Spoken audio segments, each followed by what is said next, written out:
Welcome to the Everything Epigenetics podcast, where we discuss DNA regulation and the insights it can tell you about your health.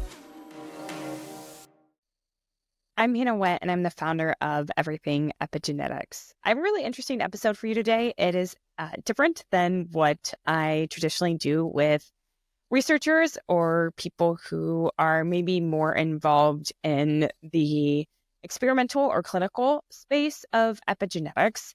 Today, my guest is Dave Pascoe. So Dave Pascoe is really known for doing a lot of epigenetic testing on himself and actually ranking among the top contenders in the Rejuvenation Olympics leaderboard. We learn a lot about N-of-1 personalized medicine in this episode with Dave. I was super excited to sit down and talk to him about his journey. We actually dive into his story. We go back to the beginning and talk about some of the early influences and experiences that sparked his interest in health and wellness. He actually even started his epigenetic journey in 2012, a little bit over 10 years ago, which is really interesting considering these markers weren't even able to be measured until 2013. We also talk about some turning points in his life that made him prioritize his health and some personal challenges that motivated him to dive deeper into this field. We then really move and talk about the Rejuvenation Olympics, which I don't think I've ever talked about on my podcast before, and the goal of this, what it aims to achieve, how it's different from other longevity competitions and challenges. And then we also talk about Dave's funny story that really got him inspired to participate in the Rejuvenation Olympics and that initial spark that led him down this path. Also about his preparation and what he did, what he put into in terms of efforts to get ready for the Rejuvenation Olympics. Talking about if he had a specific strategy or certain regimen that he followed. He then gives us some more information about just his morning regimen, his afternoon regimen, and kind of nighttime regimen. We talk a lot about this in an interesting way where it's just his lifestyle. It's his habitual routine. It's how he lives his life. So he has an interesting take on it that I think you all will enjoy. Just a quick introduction to my guest today. Dave is actually a recently retired network security architect and engineer. He's actually 62. I swear you will think he is like 38. He looks and feels and behaves like a 38-year-old, he mentioned. And that's because according to some biological age testing, Dave's cellular age is actually 38. He also ranks, like I mentioned, among the top contenders on the leaderboard for Rejuvenation Olympics with a pace of aging of 0.66, which for the past 12 months has actually placed him ahead of Brian Johnson. Some say Dave's approach to biohacking and longevity, costing him about $15,000 a year, is a lot more affordable and more obtainable by the average person compared to Brian Johnson, who spends about $2 million a year. And unlike Brian, what's unique about Dave is he's not vegan, nor is he caloric restricted as well. So I'm loving this new kind of style of episode. I hope I can get your all's feedback on it. I'd love to hear any of your thoughts if you want to comment in the sections below. Now for my guest, Dave Pascoe. Welcome to the Everything Epigenetics podcast, Dave. I'm excited to chat with you today. I'm really excited to talk with you too. Thanks for having me. Of course. Right before we hopped on, I mentioned I'm really excited, but I'm also a little bit nervous. This is the first type of podcast I'm really doing that has almost a different approach. So usually I'm speaking with PhDs, researchers, epigenetics as it relates to maybe more of the science and almost like a futuristic way, you can say, just because it's really hard to bridge the gap between the science that is happening in the laboratories all the way out to something tangible or clinically applicable that clients, patients, providers can use. But I have Dave here today who has been doing epigenetic testing for quite some time now. So I think it's going to be more applicable to a broader audience. So Dave, I gave a quick introduction to you. I mentioned, you're a retired network security architect and engineer. And I even mentioned your chronological age, and your biological age and how you feel, how you behave. even more interestingly, we actually just met in person like a week before this recording at RadFest too. So it was great to see Dave in the flesh and get to know him even better. But would love to just hear a little bit more about you, Dave, if you want to give our listeners a little bit of an introduction. Wow. Okay. So I have to apologize right off the bat because I'm dealing with a head cold. So my voice is a little rough, keeps going out, and my sinuses are pretty clogged, and so are my ears. So hopefully I have the volume cranked up enough that I can actually hear what you're asking me. Gosh, where do I begin? I mean, you really left that wide open. Yeah, maybe I'll give you a little bit more targeted question too. So when did you start your health journey? When did you start measuring epigenetics? Let's make it a little bit more relatable as well. If Okay. you could put a spin on that. Yeah. So my health journey started like way earlier than that, but the epigenetics part probably started around 2012. I was just training for my first marathon, and I thought I was like Mr. Joe Cool, like Mr. Athlete doing my P90X and all that great stuff. And I heard about this little test for telomeres, and that telomeres got shorter as we get older. And so I was kind of curious to see what my telomere length would be, and I really expected the results to come back and say I had the telomeres of a 20-year-old, right? So I got the test, and I was shocked because my telomeres were the length of a 68-year-old, and I had just turned 50. So that obviously was not good, and I was kind of shocked. So I wanted to know, what is it that I wasn't doing correctly? Because here I thought I was, getting good sleep, I was getting great exercise, thought I was eating good as far as, standards go of what good eating is. So I really thought I was doing everything right, but obviously I was missing something huge. And it was the epigenetic piece that I was not even aware existed. So I did a consult with the staff physician for that particular company. And they started asking me questions about my lifestyle. And I'm like, huh, okay. I mean, I knew lifestyle, like the exercise and how I eat and that kind of stuff, how I sleep. I knew that had something to do with it, but they wanted to know, like, what was my life like? I Mm-hmm. thought that was a weird question. So I started explaining that, yeah, I have a really stressful job as a network security engineer. And, oh, yeah, I'm also taking care of both of my parents who have cancer. So I'm the sole care provider for them. And I'm doing P90X, training for my first marathon. And they're like, whoa, whoa, whoa, wait, stop. Okay, so we've seen this before. We've seen this before in caretakers of elderly parents that, the telomeres are shorter because of all the stress that entails. We've seen it, with really hard charging people that work very stressful jobs. We've seen it with endurance athletes who tend to run themselves down and get shorter telomeres as a result. And of course, the P90X is very extreme, so we know that's not really helping you with everything else. So basically, I was slowly killing myself with stress, and I wasn't really aware of it because I was never actually coming down from one stress to the other. I just went immediately from one to the next to the next. And their recommendations were that I, do some stress mitigation strategies like yoga, Pilates, things that I had to laugh because they're things I used to do. But before life got in the way and all this stuff started accumulating, I used to do, but they sort of fell off. I forgot about them. So Yeah. I had to start implementing those and just really getting a handle on my inner Zen, my peace. That helped a lot. I Yeah, I love the story. Thanks for sharing. So you really just took us back to the beginning of your health and wellness journey. And I would say 2012, that seems pretty early too, in my opinion, right? I think telomeres are still something that's really popularized today. We now know we have some better predictors of quantifying your all-cause mortality, morbidity, like the epigenetic more related test.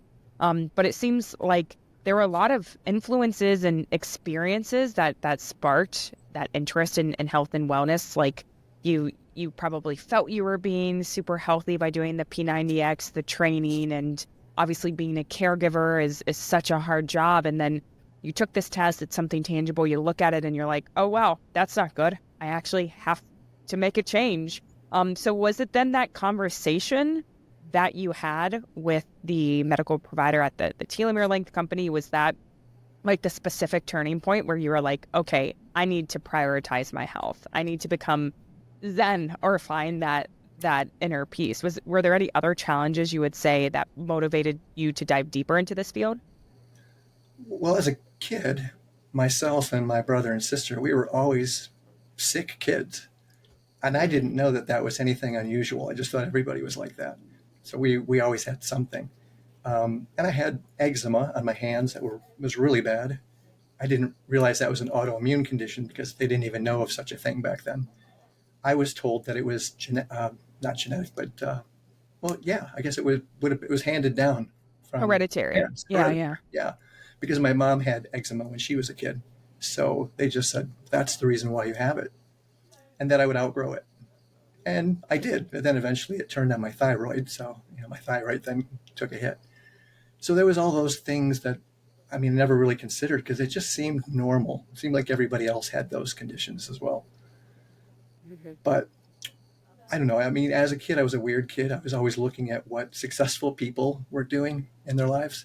And I would see people that were like, I don't know, really successful in relationships, like Mm. couples that just got along like best friends.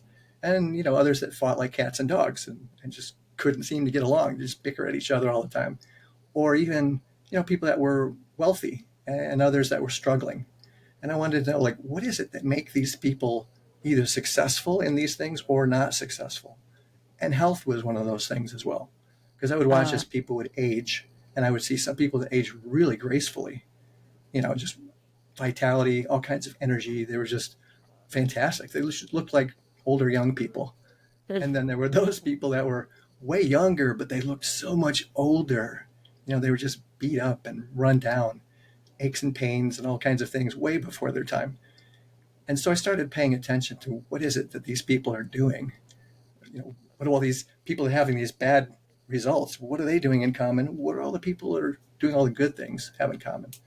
So everywhere in my life, I've tried my best to emulate the things that I saw successful people doing. And so when it came to like health and nutrition, again, I thought I was doing everything right. I mean, I ate lots of fruit and vegetables, but I also, did a lot of McDonald's and processed foods. Mom loved to make things that were simple, that came out of a box or a bag, or a can, whatever she could get her hands on that was just simple to make. We didn't know that was a problem, right? You know, yeah. Oh, yeah, I got chills kind of when you were saying that, when you're like, oh, I just saw, couples who were so loving and others who would bicker, and, what did really successful people do from maybe like even a career standpoint, and what they all had in common. And it was kind of putting health as a priority, or at the forefront. So super, super interesting. And I feel like I'm kind of going through my own personal journey in that way. I'm just like a high functioning individual. I feel like I have a lot on my plate, but that's all relative. Like, doesn't everyone have a lot on their plate, right? It yeah, sometimes drives me nuts when people say they're busy. I mean, like, everyone's busy, right? Everyone has their own life. You're only as busy as you make yourself, and what you true. actually choose to prioritize in your life, whether it is, workout in the middle of the day, walking, taking 10, 20 minutes to sit in your car, or maybe you have a couch or sofa in your office where you can meditate and take a step back. So I feel like I'm starting to learn how to work that into more of my daily routine, and have made a couple steps in that direction. I'm curious, Dave, how you mentioned, okay, then I realized I wasn't doing the right thing. We're walking through your health journey. You then had to find your piece, or kind of go back maybe to those original ways of yoga. So what does that look like? What did that maybe, I don't know what to call it, maybe like reawakening process look like to you? Also, I just wanted to add to what you just said that Hmm. the busyness, it really matters how you look at your busyness. Is your Hmm. busyness stressing you out, or are you enjoying your busyness? Because how you think about it is going to make all the difference in the world. So, when it comes to yoga, it's more or less just trying to take your mind off of all your daily stuff and maybe just let your mind go blank a little bit, just to let yourself breathe and decompress and just let that stress all melt off. I ended up getting a sauna not too long after that, and I could just go into my sauna and bliss out. I also started volunteering more at my church, which was like my happy place. So that was wonderful because that helped take things off of my mind. And I had community and people that were pouring into me, and that helped tremendously too. So, yeah. And then I started learning to love running because I really hated running. I was doing the marathon training simply for charity, and I was not a marathoner prior to that. In fact, they got 250 of us from my church that were non-runners to join in for, it was Team World Vision. We were trying to raise money to build wells in Africa. So yeah, so it was a great charity, and that was the only reason why I was running, but I hated it. Yeah. So that was not helping my stress level either.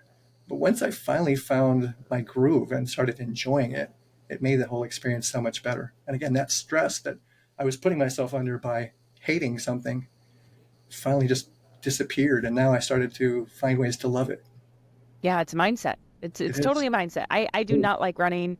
I have a bad relationship with it right now. I have a bad relationship working out my legs. I love lifting, cannot stand lifting, like doing squats and things like that. But I'm trying to say, all right, like I know I need to do these things. I will play maybe certain games with myself, or, get more into that competitive nature of like, how quickly can I run a mile, a couple miles, and things like that. So I'm changing my mindset around it, and still struggle, still go back and forth, right? But I notice when I look at it from a positive light, number one, I'm actually like doing better at it, said thing. And then number two, like enjoying it as well, and just not tying like my performance to how I feel. Like it is what it is, right? It's not good or bad. It's just the way it is. So thanks for shedding light on that.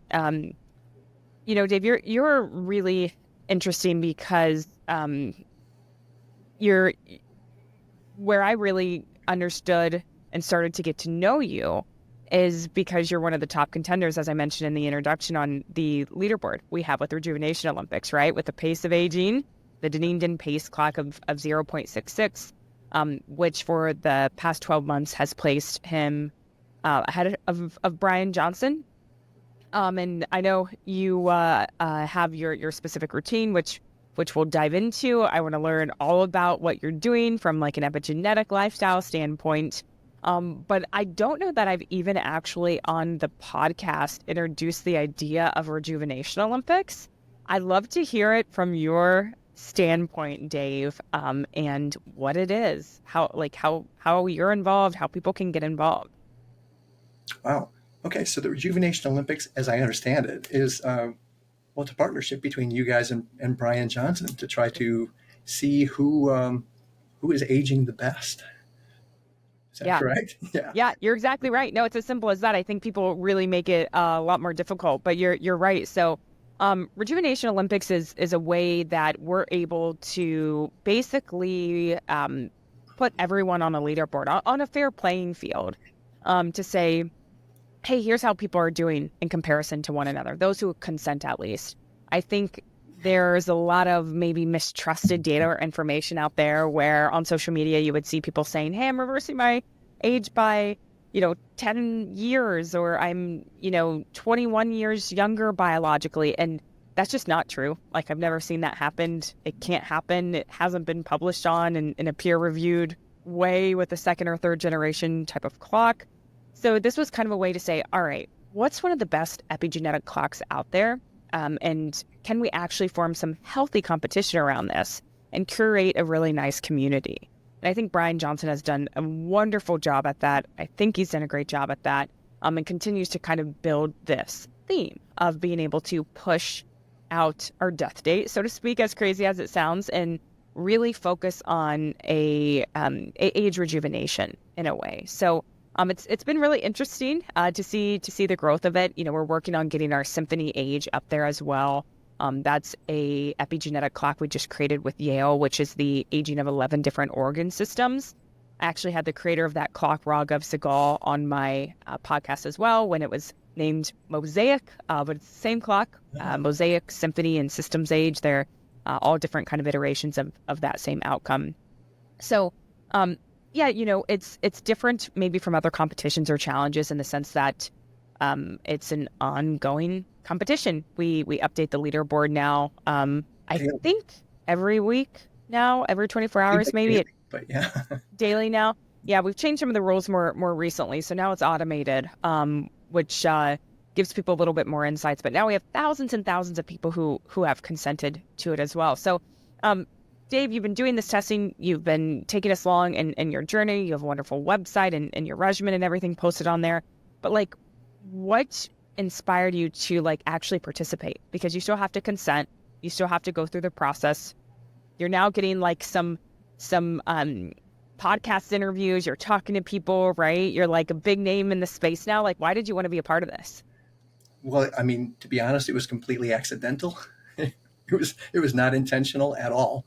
Um, I just happened to have my third epigenetic age test with True Diagnostic at the time that I learned that there was even a Rejuvenation Olympics at all. Because I was using you guys, I was using Glycan Age, Grim Age. I mean, really, I was using pretty much every epigenetic age test out there to help validate for me that I was on the right track with the things that I'm doing. And so just the fact that I had my results in my hand and I'm like, oh, there's this cool competition. What's this all about? And then I'm looking at my results versus the guy who is number one on the leaderboard. And I'm like, what? Wait, no, I'm misinterpreting these results. Like, I'm beating this guy? Yeah, that can't be. And so I submitted my results thinking that, somebody was going to come back and say, no, no, no, you're misunderstanding this. You're not beating Brian Johnson. Um, or maybe I was beating Brian Johnson. And I thought, are they even going to allow me to beat Brian? But I mean, to everybody's credit, the leaderboard was updated. And at that point, Brian had moved down to number 7 and I was number 6. And so, yeah, I guess that attracted some people's attention that here's just a normal everyday person not spending $2 million a year that's beating somebody who is. And I was surprised that anybody would be interested at all, frankly, because everybody that I know has no idea what biohacking is. They've never heard of Brian Johnson or Dave Asprey or Ben Greenfield, anybody in that area. And when it comes to me trying to talk to anybody about health, nutrition, biohacking, longevity, anti-aging, they'll just kind of like look at me like I have a third eye. It's like, oh, that's that weird stuff that Dave does. So the fact that anybody at all was interested still blows my mind. Yeah, yeah. I mean, it's no, it's and that's why I like it, right? It is. I feel like you and I would have never met if there wasn't this leaderboard, like there wasn't this competition.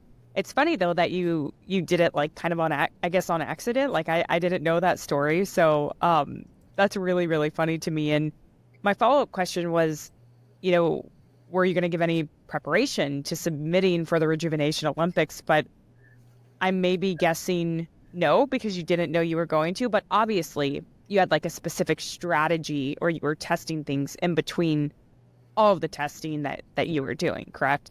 Yeah. Yeah. Well, my lifestyle kept changing throughout that process too, because, my parents were still with me. I think when I started the first test, I may be off on the timing, but they were either still with me or had just passed. I really don't recall. And then I went through a period where I was completely remodeling the house after they passed. And that was a pretty stressful period. And so I wasn't eating necessarily good. I was still doing my fruit and vegetables and stuff, in the afternoon, but evening time, taking shortcuts, doing pizza, maybe making a Taco Bell run here and there.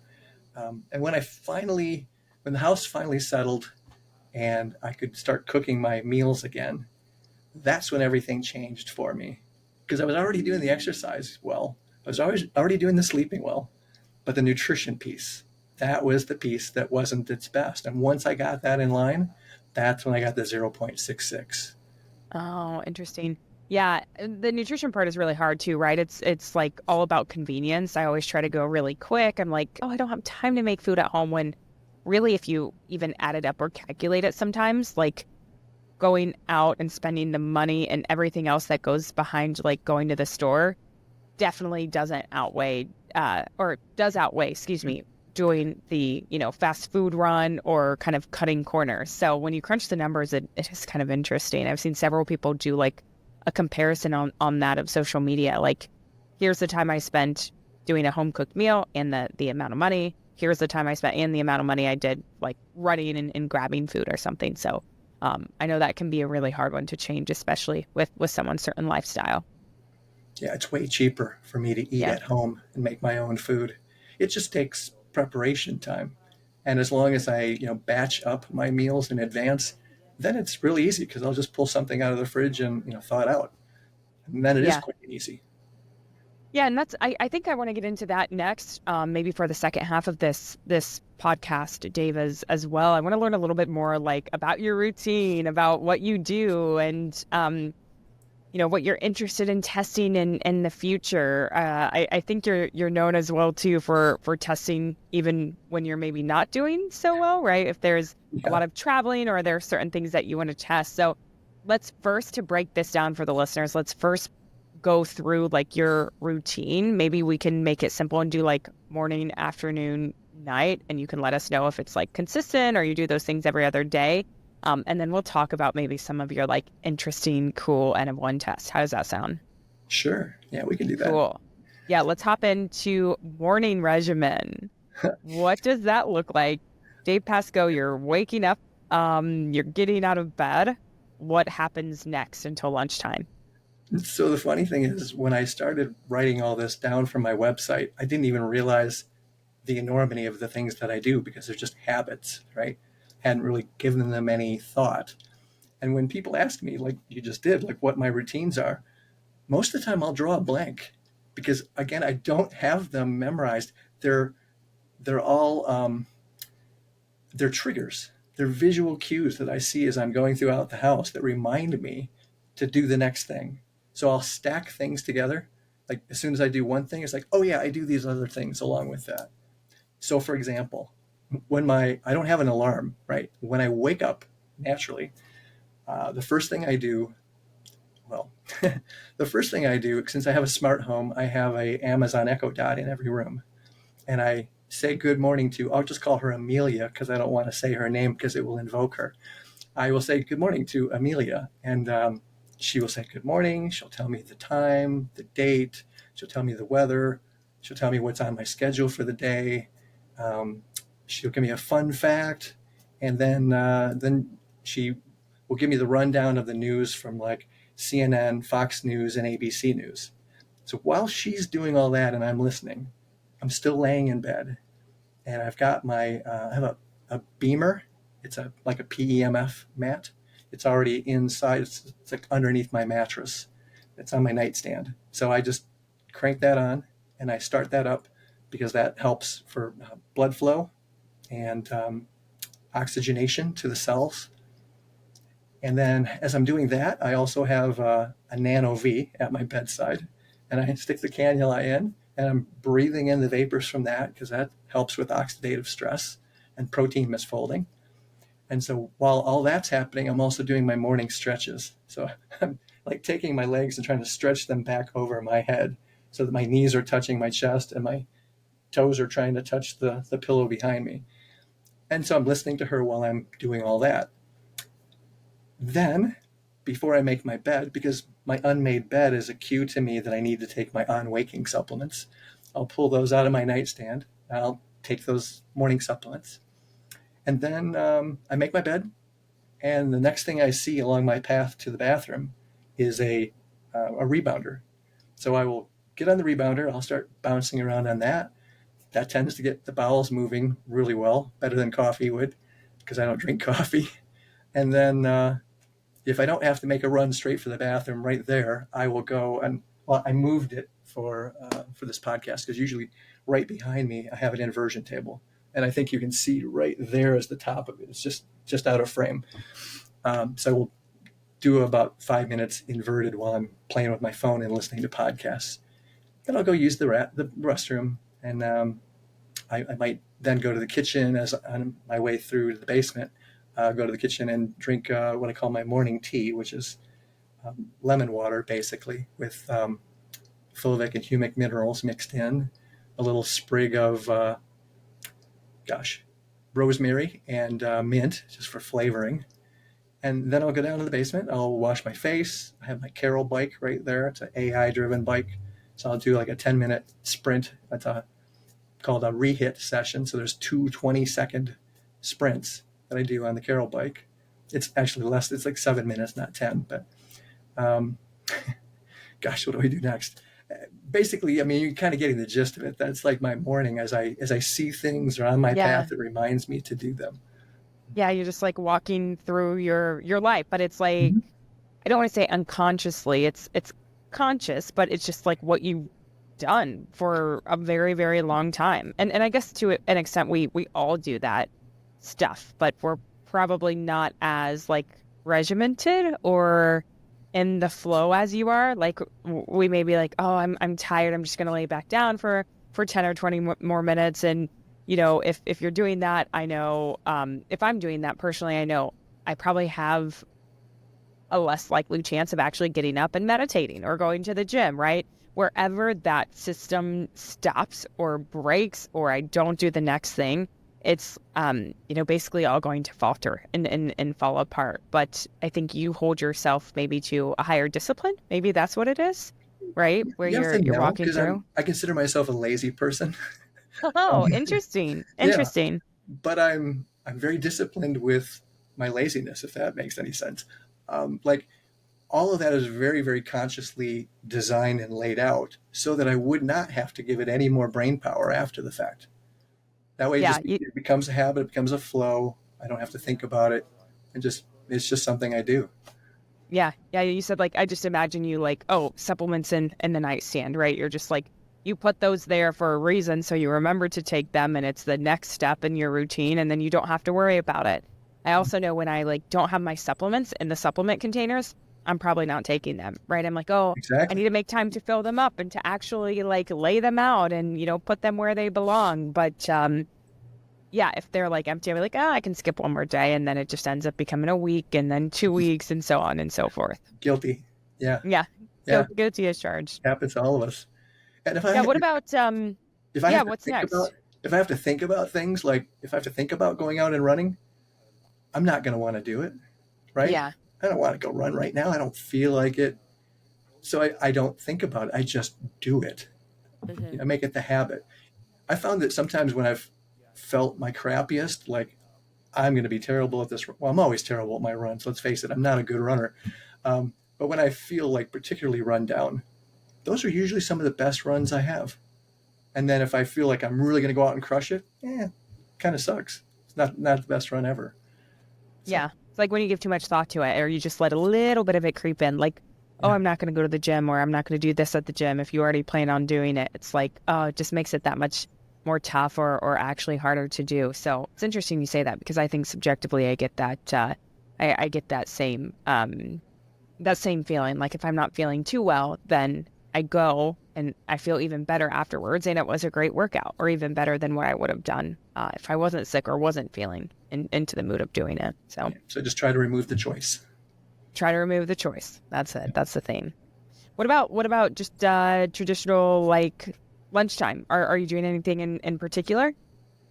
A lot of time I'm so busy I completely skip lunch.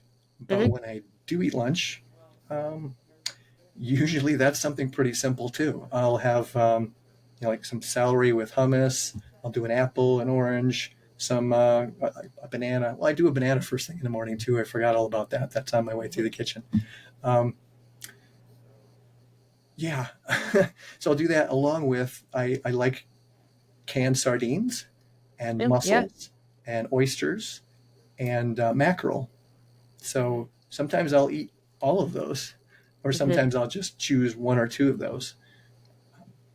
I'm getting my omegas. I'm getting some good meat in there. Yeah. It's Yeah. quick and easy. Definitely. And all right, so you're through the morning, you are through the afternoon. Afternoon is usually really relaxed. What about come maybe early evening or nighttime as well? Is there anything in particular that you go through at night? I was going to say I did skip getting outside for sunlight because that's another Hmm. thing I do early in the morning. Yep. Doing my P90X workout um, or doing a run depends on the day of the week.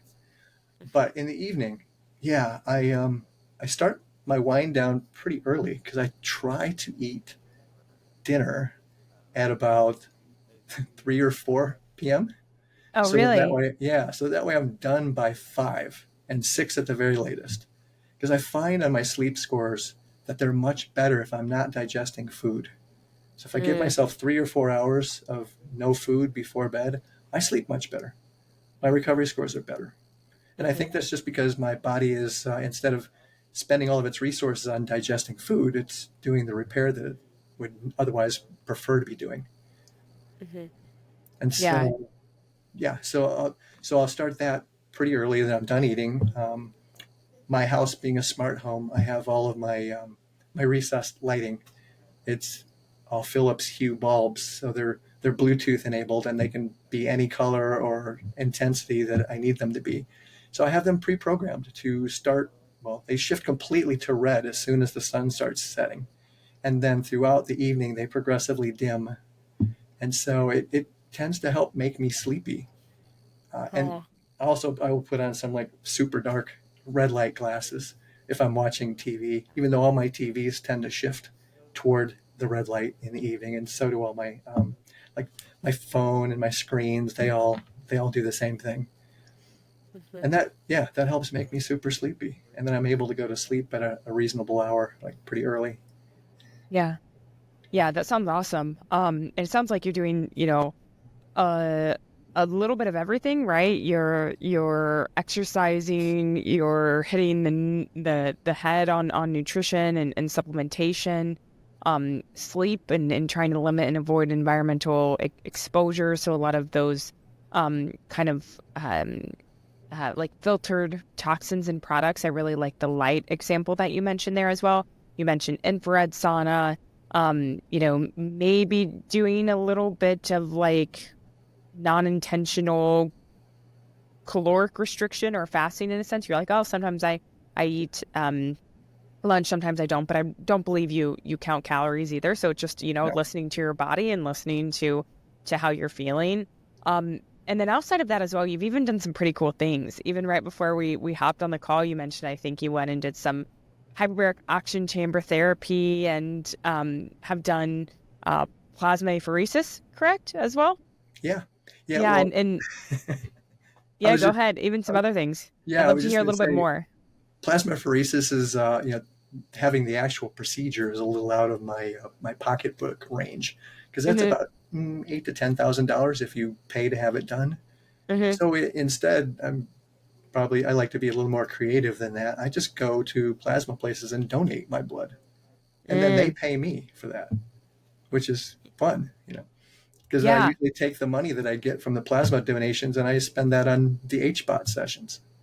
Oh, interesting, interesting. Yeah, I misread that from your website then, the regular plasma donation. So I actually did one of those in like high school a long time ago. And I haven't been back. I actually passed out when I did it. I think I could Oh retry. no, I think I didn't eat beforehand or something. It wasn't like a super traumatic experience. But I get blood regularly, like every 8 weeks. I actually just gave it yesterday too. So I've seen some correlations or connections, some articles even just saying like, getting rid of blood and getting that turnover with your with all of the cells in your blood is actually going to yield maybe a better kind of aging process. But I want to take it a step further and do the plasma donation as well. Because you're like, oh, it's a bonus. You actually get paid. You're helping people. yeah. It is a little bit of a process, but once you get into the system and stuff, I think it's much easier. Yeah, the process itself is kind of a pain in the butt, to be honest with you. It can hmm take like 3 hours to do a donation sometimes, depending on the center and how busy it is, the time of day you go in. But I look hmm at it like changing the oil in your car. You could get away with never changing the oil in your car if you wanted to, but your car is not going to last as long. The engine's going to break down much sooner. And I just look at our bodies and our body plasma the same way. We've got all these broken down proteins and oxidated proteins and misfolded proteins. We've got just a lot of cellular waste in there that as we age we may not be clearing as efficiently as we did when we were younger. So it just helps to go do that little oil change every so often and get rid of some of those things. Yeah. Yeah, no, you're exactly right. I like that comparison as well. Well, no, this has been great. I think from more of a like interventional treatment standpoint, right? I mentioned the plasma donations, kind of that plasmapheresis part of things. Do you do the hyperbaric oxygen chamber therapy then pretty regularly, or what else from a procedural based standpoint would you say you perform? Well, I like to do the HBOT sessions at least once a year, Hmm. and I just got stem cell therapy because when I saw you, right after I saw you, I got a Pronuvo full body MRI, and then the very next day was at Dr. Joy Kong's office, and I got the stem cell therapy that I needed because I've had rotator cuff impairments on both sides, but my right side has been the worst for a long time, and it's been impacting my sleep. And after getting that, well, prior to that, I did a couple of the plasma donations to help offload the proteins, got the stem cells, and now I'm doing, like all this month, a series of HBOT sessions. So I'm trying to cover all the bases, and I'm doing methylene blue, and I'm doing stem regen, pulling out all the stops, just doing everything that I can to make the repair go better. And so far, Gotcha. it's only been not even been a week, and I'm already feeling fantastic. So it's been You're feeling beneficial. much better. Yeah. How was the Prenuvo experience? I'm curious. Very cool. It went quick and Okay. easy. They Yeah. you were able to watch TV in there. So I was watching my episode of Suits on Netflix, and it was just like hanging out and watching TV. Yeah. Do you get your results back instantaneously? Yeah, it was like the next day I got them back, Okay. and so I Gotcha. wasn't too surprised by the result. I already knew that I had a deviated septum. They found that. I was in a car accident. Oh gosh, probably 20 years ago or so. And I knew I had some neck issues, and they saw some issues with a couple of the cervical spine area there. And gosh, I'm trying to think of what else. Anyway, no, I was pretty pleased overall with the results. So it was Good. Good. nothing, Do those before. results? Yeah. Are they going to affect anything that you're doing from like a lifestyle standpoint? Mm, no, not really. Not No. at this point. Yeah. Yeah. Well, good. I'm glad everything came back positive. That's all that we can hope for, and there wasn't anything that was unexpected in there either. Um, awesome. So we're getting to the end of this, Dave. This has been awesome getting to learn a little bit more about you, your background, kind of what your focus has been, and how it can be like easy and simple too. It doesn't have to be something that's super hard or that you have to put a lot of effort towards. So it's great getting to speak with people like you. I think what I want to talk about now, and maybe you already answered this as well, is like I'm calling this epigenetic aha moment, which is basically what do you think your aha moment was regarding epigenetics? Like where you what was the biggest change you made to your lifestyle to positively influence your epigenetic markers? And again, maybe that was finding that inner peace more and just having a better outlook on kind of these things we have to do. Hmm. Wow. Well, in researching the things that I could do for my healthy aging, um, starting to take telomerase activators was a big one, and then buying a sauna was probably my very first expenditure that I think helped me greatly. Because then I started sweating out all the toxins, and I was getting the heat shock proteins, and I started doing the cold showers and the ice baths. So all of that, I think, was that, and just listening to podcasts like yours that came about, and Ben Greenfield's early on, and then Dave Asprey's, and gosh, there were so many others. All of it has been leading to a big aha moment for me, really. So Good, good. I don't know if there was one. I don't know if there was one, to be What's honest. all aligned, right? Yeah. You're like on this path, and like all of this has had a major effect on your health and your outlook on life. So it's okay to have a couple. I'll let you have a couple big aha moments. It's funny because some of the criticisms that I've read about myself, because I always read comments and people leave them in podcasts and things, Mhm. is like, this guy is not strategic at all. He just does everything. And I'm thinking, well, duh, yeah, because there is no one thing. Yeah, It's like opening up a puzzle box. Like you buy a picture puzzle and you open the box and say, all right, Dave, pull out three pieces and tell me, which are the three that are most important in this puzzle. And I can't do that because yeah. it takes all of them to really make the full picture. And Yeah. that's the way I Yeah. look at all the different things that I'm doing. They're all synergistic. They all need to come together. It's your lifestyle. It's your habitual routine, right? It's Yeah. what it makes you feel good emotionally, physically, spiritually. And And I'm I think having as long fun as you with it. can, yeah, check those Yeah. boxes and you're having fun, then, more power to everyone. Awesome. All right, Dave. Another interesting question too. So, we were about to schedule this podcast. I think you emailed me back and you're like, "Oh, I'm going to, um, go hike Kilimanjaro." Right, and then I think the trip got canceled. But I'm just curious as well. I never even asked you when we met in person. Um, what's the interest there? Is that something you've always wanted to do? Well, that was also for Team World Vision. Oh, okay. That was to get child sponsorships. Got it. And Got of it. course, Okay. I was interested anyway. So I mean, it's icing on the cake, right? You get to climb Kilimanjaro, and you get to do child sponsorships. I mean, it was just a win-win. Yeah. Until, Well, of course, the great tech disruption and that the cloud strike thing happened, and I missed 2 flights and was not able to go. yeah. Yeah. And are you doing that next year then, possibly? There is a possibility. I know they have something happening in February, but I haven't spoken with them yet about whether I can be a part of that or not. So Gotcha. still to be determined. To be determined. Cool. Well, we'll follow back up on that. All right. Well, we're getting to the end here. You know the question that I ask everyone at the end of my podcast since you've listened. So, Dave, if you could be any animal in the world, what would you be and why? You know, it's funny because I was on a beach on my birthday and I was sitting there on the sand watching as the sun was setting. And this group of seagulls, they weren't flying, they were just on the sand with me. And they all just kind of came over and just sort of hovered around me. They're just kind of walking around like they had accepted me as one of their own, you know. And I felt like one of their own because we're all just sitting there chilling, watching the sunset. And I thought, this is the animal that I would like to be because I would like to fly. I love the ocean. Um, yeah, and it's funny because I was actually going to tag you on Instagram, Hmm. and I think your Instagram was set so that nobody could tag you, and I was like, darn it, because I really just wanted to send that to you. I thought that would have been funny. Yeah, you're in the right moment in the right time, and the answer just came to you, right? You didn't even have to think about it. Well, this has been really, really fun. Dave, thanks so much for joining. And for any of the listeners who want to get connected, I know you obviously have your website. If I'm sure you Google Dave Pascoe, you're going to come up. But is there any other way you want people to get a hold of you or to see any of your work, your regimen, your routine, etc.?